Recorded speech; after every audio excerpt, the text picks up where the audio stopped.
Welcome to Dreams from the Deccan, where we'll look at remarkable business achievers from the southern states. New high-rise buildings seem to sprout every day in India's cities. They may be malls or office buildings, but they all have one thing in common. They need lifts and escalators to get people to their destinations. And one company out of Chennai has thrived by meeting this explosion in demand. Johnson Lifts started out in 1963 as a humble elevator maintenance outfit.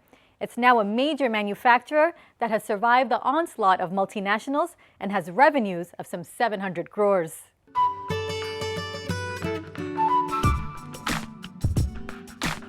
Wherever you might go in urban India, you're never far from an elevator. You walk in, press a button, and moments later, you're at your destination. And even when you decide to take the stairs these days, all you might have to do is hold a railing. Escalators like these have now taken over India's airports, malls, and metro stations.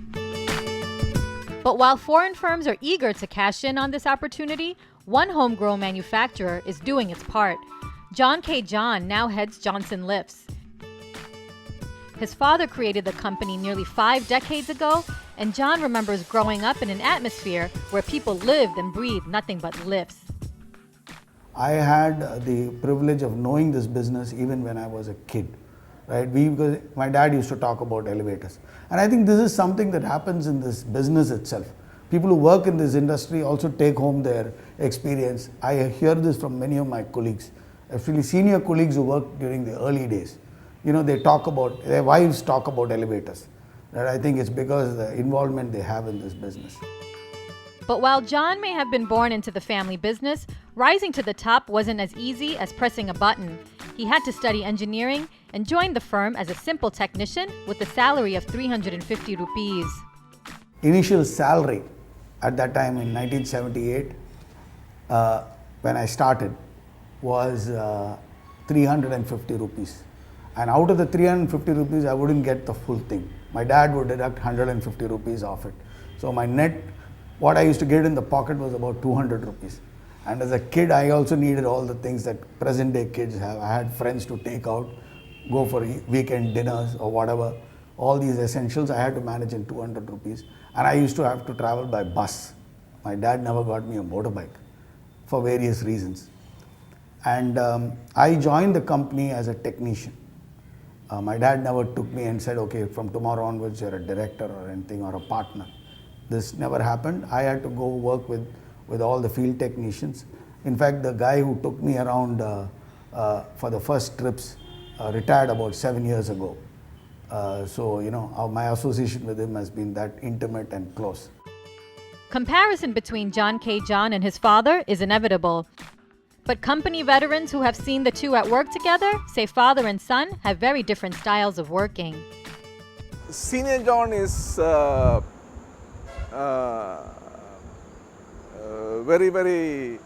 he plans a lot, and then he goes into details, and he is more of a manufacturing man, I would say, rather than a salesman. Junior John is much more passionate about lifts. Oh. Well, he's a 24/7 man.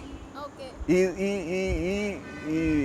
eats lifts, he drinks lifts, he sleeps lifts, and Any examples for that? I tell you, we have these family get-togethers. Okay. And then ultimately we end up speaking on lifts. And What do you speak about? there are thousands of things you can talk about lifts. That lift is this lift, and the speed is Technology and- absolutely. And the people, even our wives, will get bored about it. And they said, no, if you speak one more time about lifts, we are going to fine you. And many occasions we are paid fine. The elevator business is full of ups and downs. Commodity prices are always volatile, and big changes to regulation can take a company to that tricky fork between threat and opportunity. Mr. John, tell us about how Johnson Lifts was able to create a brand and also sustain this brand called Johnson Lifts despite having multinational competition. Our competition all the time was the large multinationals. In fact, it was the biggest company that was our biggest competitor. And we had to offer something better by way of process. That means we were offering service. I mean, we were, even today we are benchmarked like that. that we offer the best service in the country. What do you consider as the turning point for Johnson Lifts? In 1991, after the liberalization, like I said, there was more opportunity for you to see the products that were produced internationally.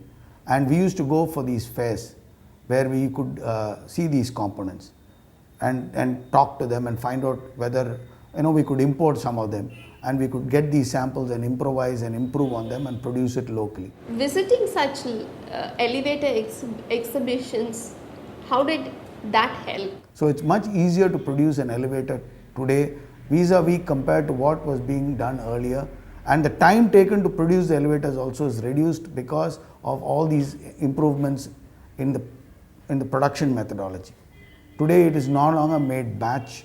They are components just produced in bulk, which can be used in many elevators, except for a few specific items which are tailor-made. Everything else is mass-produced, or rather not mass-produced, volume-produced. I won't say mass-produced because this is not a mass production possibility here. It's volume-produced, but it's better than what it used to be done earlier.